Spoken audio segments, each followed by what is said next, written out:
won't you share with a friend or two? Good morning, good morning to you. You, good morning, good morning to you. You, good morning, good morning to you. And many more, and many more, and many more.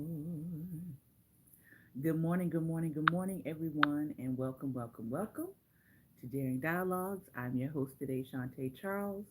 I hope that you have been having a great and wonderful day thus far. It is Mindset Monday, Monday Motivation, and as you all know, we have been reading and looking at the life of three men who were an integral part of what we know now today as the civil rights, really the human rights movement. And that is Malcolm, Martin, and Medgar.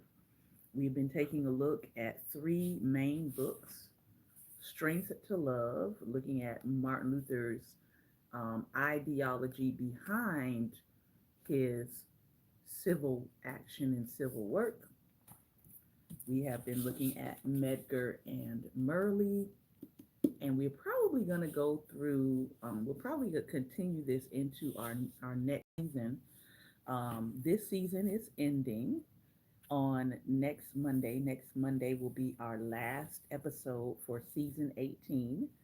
And then, as we've already told some of our audience, just reminding you all that we are taking a break from podcasting. We'll be going on our sabbatical that we have on in July. We've been doing this now for, I think maybe this is our fourth year of taking the month of July off to take care of ourselves, take care of our family, honor and celebrate our covenant vows and everything. And so, beginning July 6th, we will be completely on our sabbatical. So, I want to thank you all for those of you who have chosen to follow, subscribe. Those of you who have been here, my We Dare Squad, anybody can join. Those are the people who put the financial fuel behind what it is that we do. Those are the people who help us to fund college students and orphans and single mothers and all of those different things that we do outside of the platform, that we don't get publicity for, and we're not looking for publicity. But those of you who support financially, that those are the people that power that part of what we do, and we are seriously thankful for you. So that includes any subscribers to my Facebook subscription, subscribers to our Substack, subscribers to our Patreon. All of those subscribers put together make a real difference in the lives of people that contact us and say, hey, I am struggling. I need help. I need gas for the week. I need groceries for the week. I need college student supplies. I need help paying off something in order to help me graduate. Those funds get to go to those things. And so we are very, very thankful for that. And let's see, there we go. We're very, very thankful for that. So, and the third book we're looking at is Malcolm X. We are not new to podcasting. Some of you may have just found us, or some of you may have found us this year.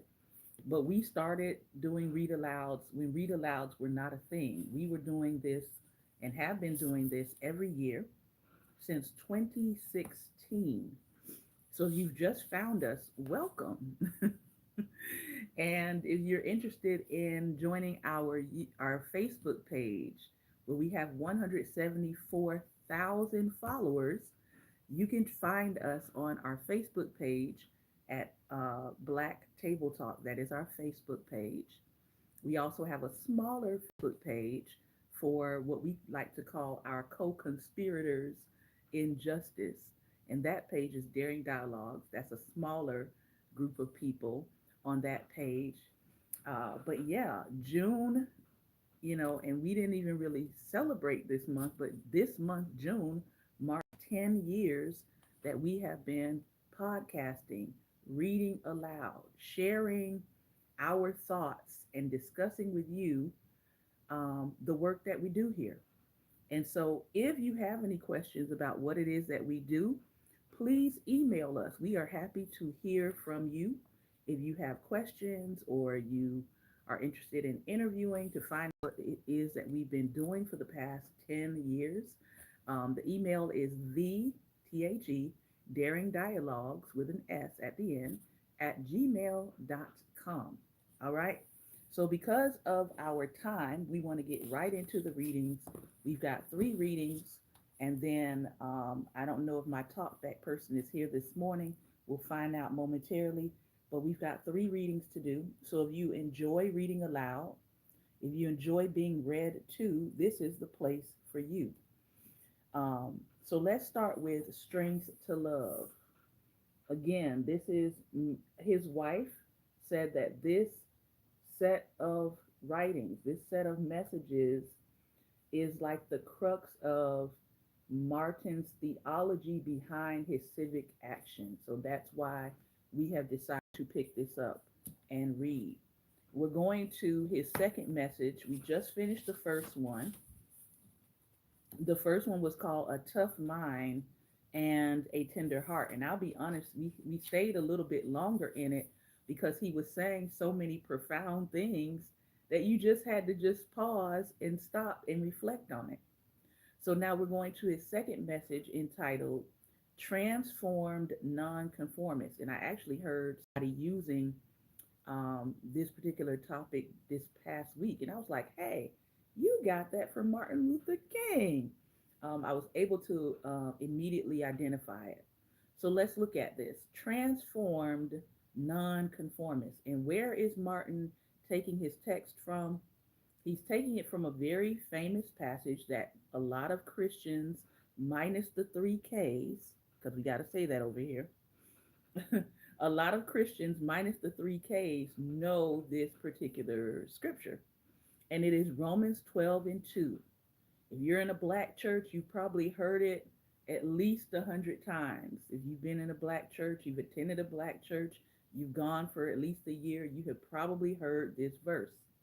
Romans 12:2 says, Be not conformed to this world, but be ye transformed by the renewing of your mind.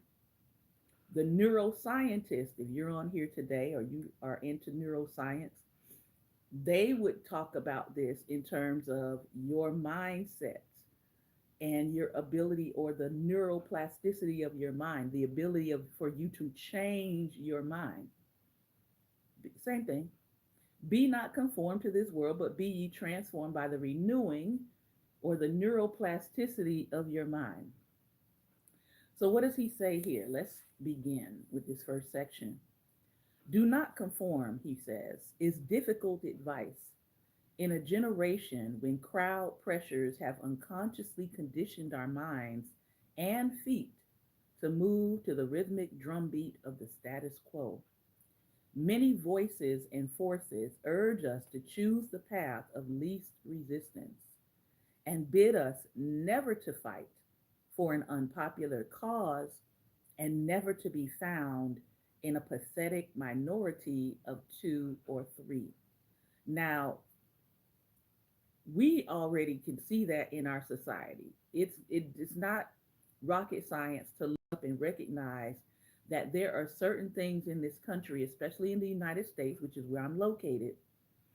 There are certain things in this country. It's not a popular cause to fight. In 2020, it was really popular to join in with everybody saying, no knees on necks, right? Take your knee off of the necks of black people. That was a very popular thing to say in 2020. In 2020, a lot of people jumped on the bandwagon to say Black Lives Matter. Very popular message in 2020. Here we are in 2026, and you barely hear people saying anybody's life matters. Right now, there's a lot of individualism happening. There's a lot of individualism in the messaging. There's a lot of each man for himself. There's a lot of you got to get it how you get it messaging. But in 2020, for a couple of years, probably through 2021, 2022, people sort of woke up just a little bit and recognized that we are one in terms of humanity. And now that message has become unpopular because now that message gets you some surveillance. That message gets, for some people, the three-letter people knocking on your door saying, why are you writing this on the internet? Or why are you posting this on the internet? And so, because of the atmosphere that we're in now, a lot of that has cooled off. It's cooled off. People are taking the path of least resistance in some ways because they are afraid. And I'm not saying that your fears are not valid, because we have someone who's in office who is doing many, many, many illegal things, and people are not stopping him. That's the dangerous part, because the levers of power that could operate to rein him in and restrain him are not doing so. And so people are watching those who could rein him in not rein him in. And so that leaves a lot of people unsure about how to proceed in this new iteration of America that we are currently living in. So we get it. Certain things right now are not popular to talk about. One person said, and I think some people got offended, but I don't think they understood what they were saying fully. One person made the comment that it is not profitable to be pro-Black. I don't think that they were saying that you can't be, or that you shouldn't sell, or that you shouldn't support Black. What they're saying is there are levers of power right now that are making it difficult to be pro-Black. There are levers of power right now that are making it difficult for Black business owners. But that does not mean that you pull back from being a Black business owner. That does mean that you find your community. That does mean that you support one another. That does mean that you practice what Dr. Claude Anderson said, which is powernomics. That's what that means. So yes, they are not making it easier, but you can still collaborate, you can still connect, you can still network, you can still find the markets where people want what you are offering. Let's read on. Even certain of our intellectual disciplines persuade us of the need to conform. Some philosophical sociologists suggest that morality is merely group consensus and that the folk ways are the right ways. Good morning. Some psychologists say that mental and emotional adjustment is the reward of thinking and acting like other people. Success, recognition, and conformity are the bywords of the modern world, where everyone seems to crave the anesthetizing security of being identified with the majority. But what happens when the majority is wrong? What happens when the majority has gone off their rocker? What happens when the majority is doing things against your very humanity? You have a choice to make in that case. You cannot rock with the majority when the majority goes against your very humanity. Those are my words. Now let's get back to Martin. In spite of this prevailing tendency to conform, We as Christians, he writes, have a mandate to be nonconformists. The Apostle Paul, who knew the inner realities of the Christian faith, counseled, be not conformed to this world, but be ye transformed by the renewing of your mind. We are called to be people of conviction, not conformity, of moral nobility, not social respectability. We are commanded to live differently and according to a higher loyalty. Every true Christian is a citizen of two worlds, the world of time and the world of eternity. We are paradoxically in the world and yet not of the world. To the Philippian Christians, Paul wrote, we are a colony of heaven. They understood what he meant, for their city of Philippi was a Roman colony. When Rome wished to Romanize a province, she established a small colony of people who lived by Roman law and Roman customs, and who, through in another country, held fast to their Roman allegiance. This powerful creative minority spread the gospel of Roman culture.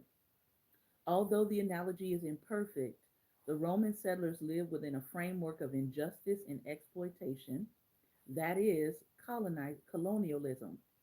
The apostle does point to the responsibility of Christians to imbue an unchristian world with the ideals of a higher and more noble order. Living in the colony of time, we are ultimately responsible to the empire of eternity. As Christians, we must never surrender our supreme loyalty to any time bound custom or earth bound idea, which is quite interesting because we see what's happening with one sect of Christians who have just done that with the recent report that came out that is essentially trying to Christianize the nation. We see a set of Christians who have decided to become time bound and earthbound to the ideas of Christian nationalism.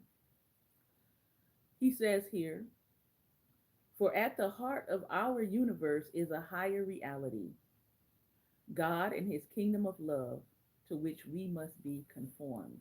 I notice here he says kingdom of love, not kingdom of war, not kingdom of division, not kingdom of domination, but a kingdom of love.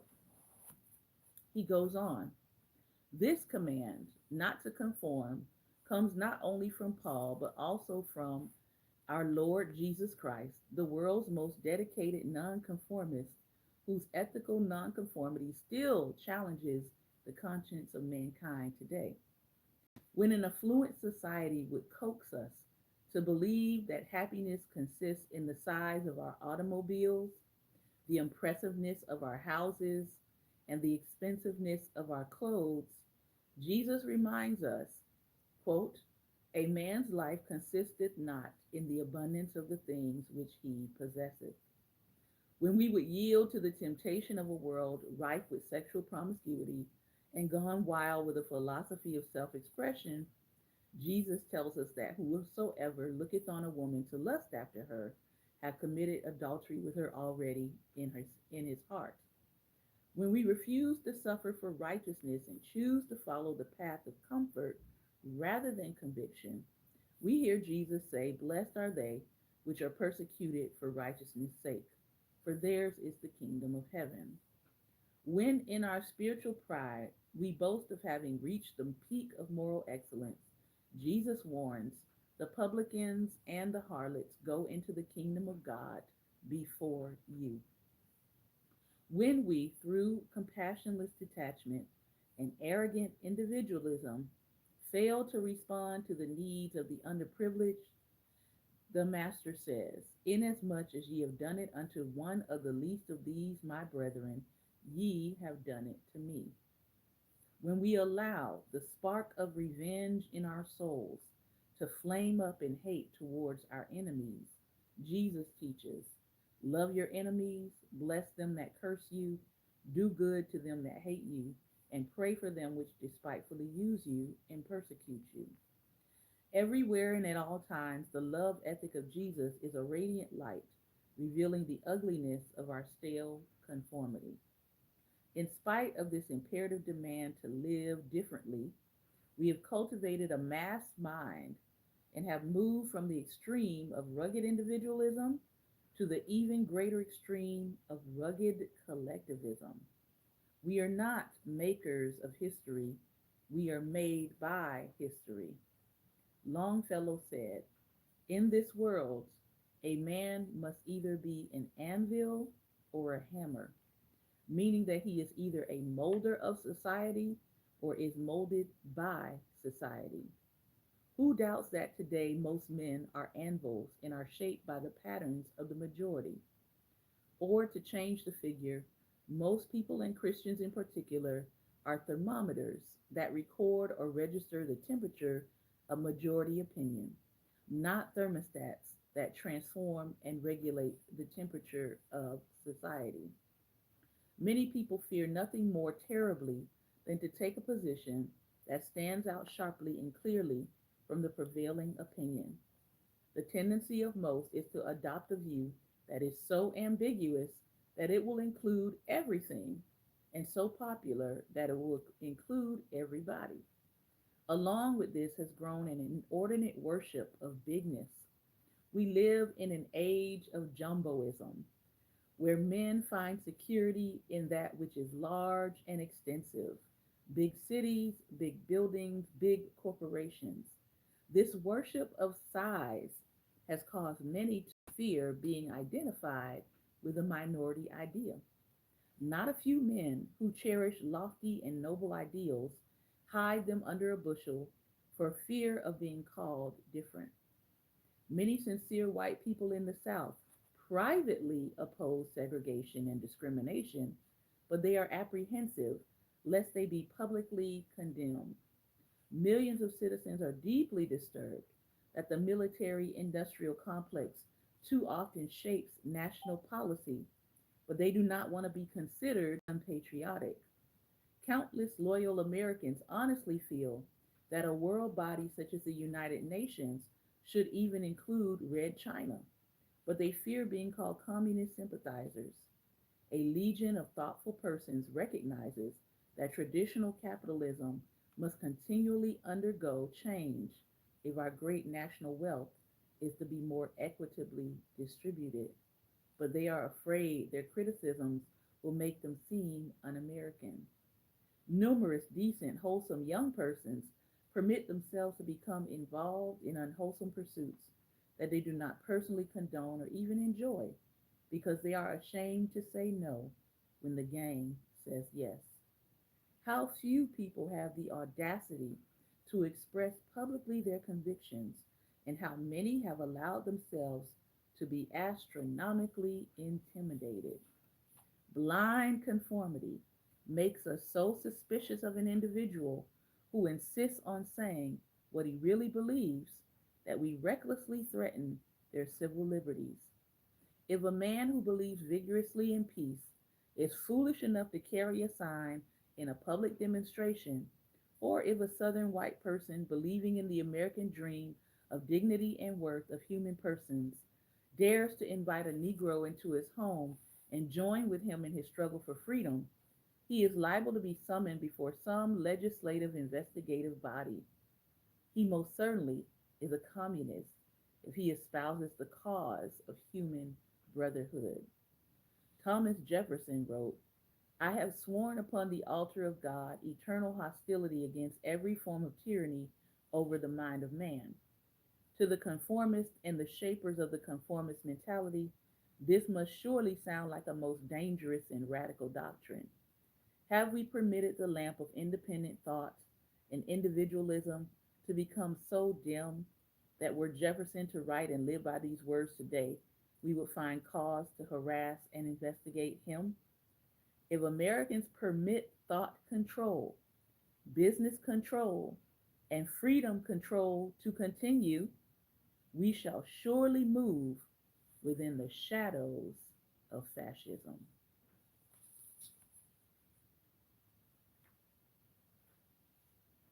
This is from his sermon, Transformed Nonconformists. I'm going to read that last sentence again. because Prophet Martin has spoken yet again.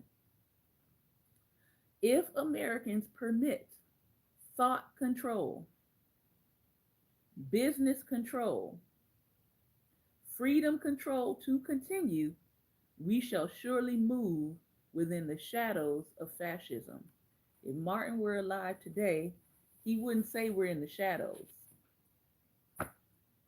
He would say we're in the 2 foot algae filled reflection pool of fascism,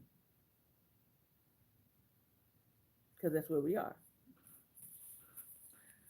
All right, move on to Malcolm. We're on the section entitled Life Beyond the Legend from the autobiographer Manning Marable, Malcolm X, A Life of Reinvention. At this point, Manning is talking about the challenges that he encountered as he began to try to reconstruct Malcolm's life and really give us a fuller picture of who he was. Um, I, a couple of years back, went out to Nebraska for a trip. And that on that trip, I went out there specifically to go to um, the place that was set up as the Malcolm X Memorial. Unfortunately, when I got there, it was not open. It was very hard to find.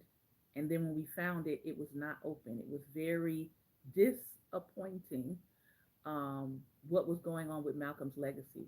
And I saw some things recently online about it and how they're trying to expand what they're doing there. And I'm going to reach out to the director because I was really disappointed. I was like, why can't I find this? Why can't I find this? Why is it so difficult to find? Number one. And then number two, it was closed. It's not happy. So let's see what Manny Marable has to say. One of the greatest challenges I encountered in reconstructing his life, Malcolm's life, was the attempt to examine his activities inside the Nation of Islam. And for those of you who may not be aware, um, First Lady of the Nation of Islam, Khadija Farrakhan Muhammad, has transitioned. She transitioned recently, I think maybe Friday or Saturday, one of those. But may her memory be a blessing. So, for those of you who may follow me who are of the Nation of Islam, um, we say condolences to you all. So he says, his life was the attempt to examine his activities inside the Nation of Islam. Most popular treatments focus heavily on his public career during his final 2 years. Part of the problem in unearthing his earlier speeches and letters from the 1950s was that the current NOI leadership, headed by the former Louis X. Walcott, known today as Louis Farrakhan, had never permitted scholars to examine their archives. After years of effort, I was able to initiate a dialogue with the Nation of Islam. In May 2005, I sat with Farrakhan for an extraordinary 9-hour meeting. The Nation subsequently made available to me 50-year-old audio tapes of Malcolm's sermons and lectures delivered while he was still Mosque Number 7's leader, providing significant insights into his spiritual and political evolution. Veteran members also came forward to be interviewed, the most important of whom was Larry 4X Prescott, later known as Akbar Muhammad, a former assistant minister of Malcolm's who had sided with Elijah Muhammad during the sex split in March 1964. These sources presented a perspective that had not been adequately represented before, the views of the Nation of Islam and its adherents. Malcolm's journey of reinvention was in many ways centered on his lifelong quest to discern the meaning and substance of faith.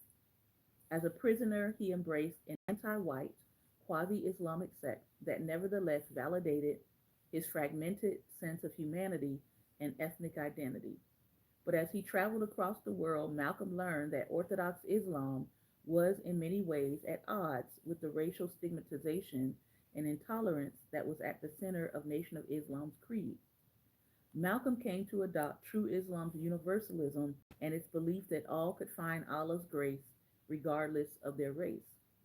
Islam was also the spiritual platform from which he constructed a politics of third world revolution, with striking parallels to the Argentinian guerrilla and co-leader of the 1959 Cuban Revolution, Che Guevara.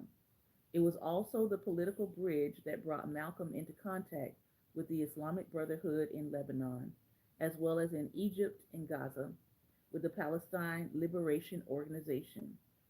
Soliciting the support of the government of Gamal Abdel Nasser for his activities on behalf of Orthodox Islam in the United States may have made it necessary to adopt Nasser's political positions, such as fierce opposition to Israel. There also remain many unresolved questions about Malcolm's death and what parties were responsible for the order to kill him. Well, of course, by the time that Manning Marable writes this, and I'm trying to go to the date here. Do, do, do, do, do. When was this first published? I'm looking.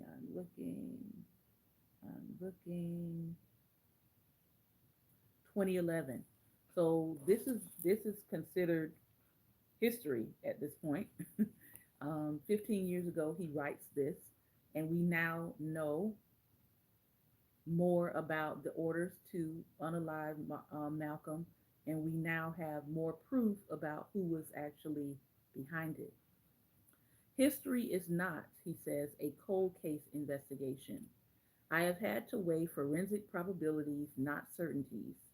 Although in 1966 three NOI members were convicted of the murder, extensive evidence suggests that two of those men were completely innocent of the crime. And now we know that to be true. Remember, he writes this in 2011. Now, two men have been released and are considered innocent of the crime. That both the FBI and the NYPD had advanced knowledge of it, and that the New York County District Attorney's Office may have cared more about protecting the identities of undercover police officers and informants than arresting the real killers. That the case has remained unsolved for more than 40 years helps place it in a special category in the annals of African American and U.S. history. And now it is out of those annals and it is being revived, right?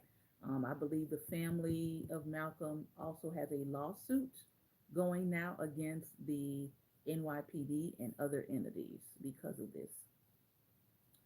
Unlike the murders of Medgar Evers and Martin Luther King Jr., gunned down by lone white supremacists, or the killing of George Jackson carried out by California prison guards, Malcolm was killed before a large audience in the heart of urban Black America. In the rush to judgment, his death was attributed solely to the Nation of Islam. The media constructed image of Malcolm X as a dangerous demagogue made it impossible to conduct a thorough investigation of his death, and it was only within Black American communities that he was seen as a political martyr. It would take most of white America almost 3 decades to alter its perceptions about Malcolm.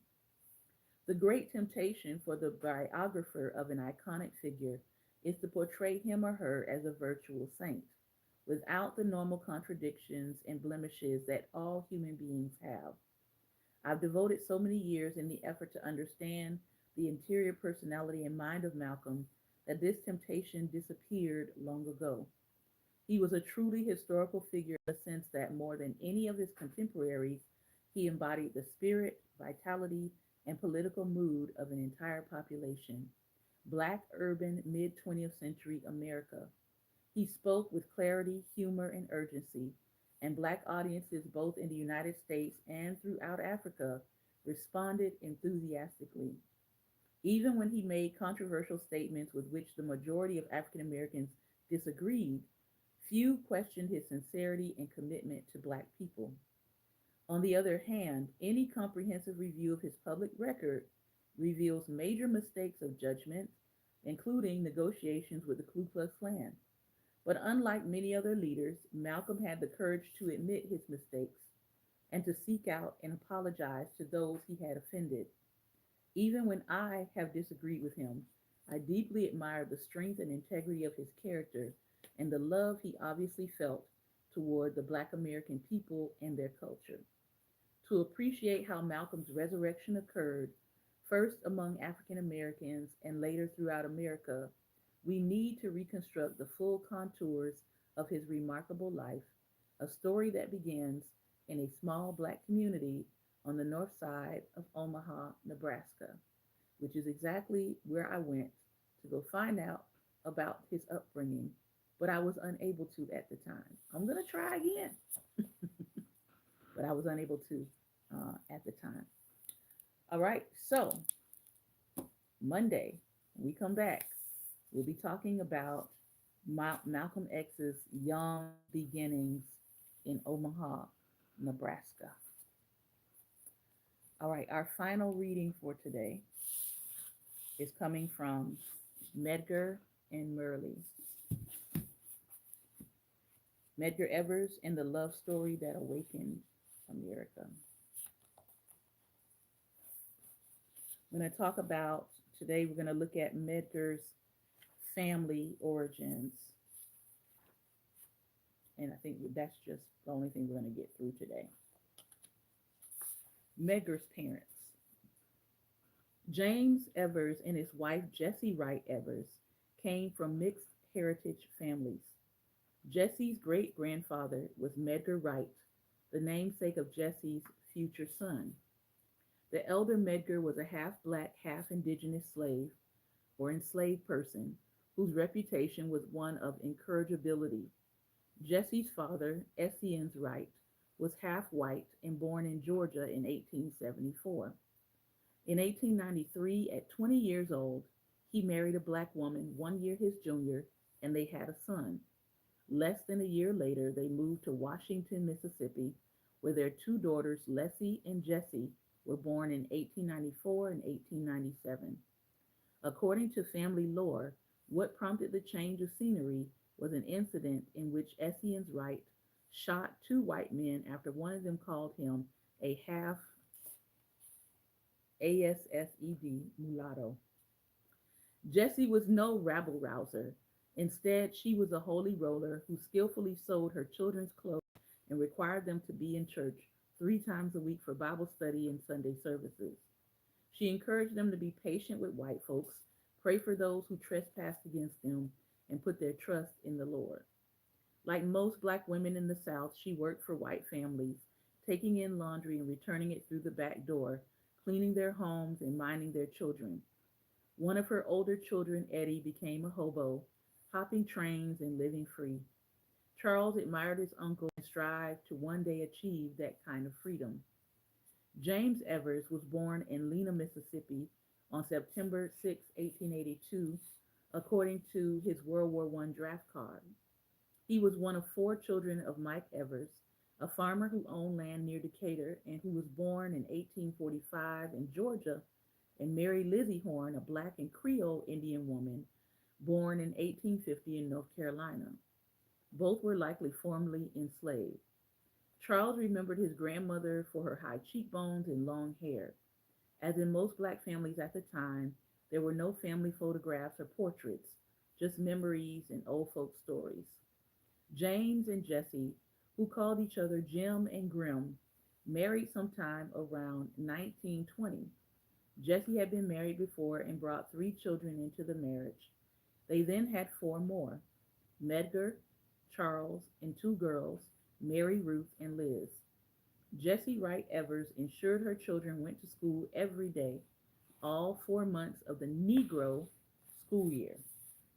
The schools barely passed for educational institutions. Decatur Negro schools were 1 or 2 room school shacks that were freezing cold during the late winter months that comprised the school year for Negro children. The segregated schools were typically stuffed with 100 or more students, presided over by just 2 or so teachers struggling to educate kids of all ages all at once. There were few books and few resources. What passed for truth in the history books was little more than propaganda, denouncing Reconstruction as a shameful period and omitting the contributions of black people to U.S. history. This was what white Southerners called separate but equal, as their children attended school in modern, clean buildings with plenty of books, pencils, and globes, where they too were taught that Negroes had contributed nothing to the United States or to the world other than what they could contribute with their backs or on them. Despite the determination of whites to keep Southern blacks dumb and docile, one Evers daughter finished high school and both Medgar and Charles finished college, which was unusual for blacks in that era, and both boys were determined to go to law school, determined to learn how to fight segregation and Negro subjugation via the law. The Evers kids had books at home, and Medgar in particular kept his nose in them. Medgar and Charles idolized their father, whom they referred to as Daddy, even as adults. They revered him for the same reason local whites respected him, because James Evers refused to bow and taught his sons not to either. He was the rare black man who refused to move off the sidewalk to let white folks pass, or to skin and grin and yes, sir, boss, to those who viewed themselves as his betters. The assumption by whites in Decatur that he had to be crazy to act the way he did afforded him and his family a measure of safety. Charles loved to retell the story of the day their father was overcharged $5 at the local sawmill commissary. James Evers couldn't read, but he could add in his head better than most. When the commissary manager, a white man named Jimmy Bower, sneered at him, "Are you calling me a liar, N-word?" James stood his ground and politely but firmly reiterated that Bower had got the math wrong. When Bower went for his pistol behind the counter, Evers, who stood over 6 feet and was broad and physically imposing, broke a Coca-Cola bottle and held out the sharp end, quietly explaining to the man that if he came around that counter, he was going to get his brains bashed in. The Evers boys stood behind their father and refused to leave him, even grabbing Coke bottles of their own. As they walked home along the railroad tracks, Evers admonished his boys, who feared reprisal from the white men in the store, telling them, "Don't run, don't run. They're nothing but a bunch of cowards." Indeed, no one followed them. Evers told Charles and Medgar that night, "Don't never let anybody beat you. If anyone ever kicks you, you kick them back." White men in Decatur knew that if they were ever going to kill this crazy N-word, he would take a couple of them with him. They left him alone. But that night, James Evers sat up with his 22 rifle just in case.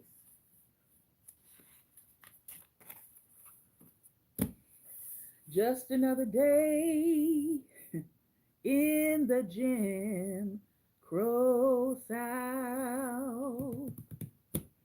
Just another day in the Jim Crow South. They wanted you to bow your head, and you better close your mouth. Just another day in the Jim Crow South. That's an original. All right, it's time to chop it up about today's readings. Martin gives us a little bit of what he's talking about when it comes to nonconformity, being a transforming nonconformist. We learned a little bit more about Malcolm and a little bit more about Medgar's family background. I'm going to send you the link, Ben, and then hopefully you can join us.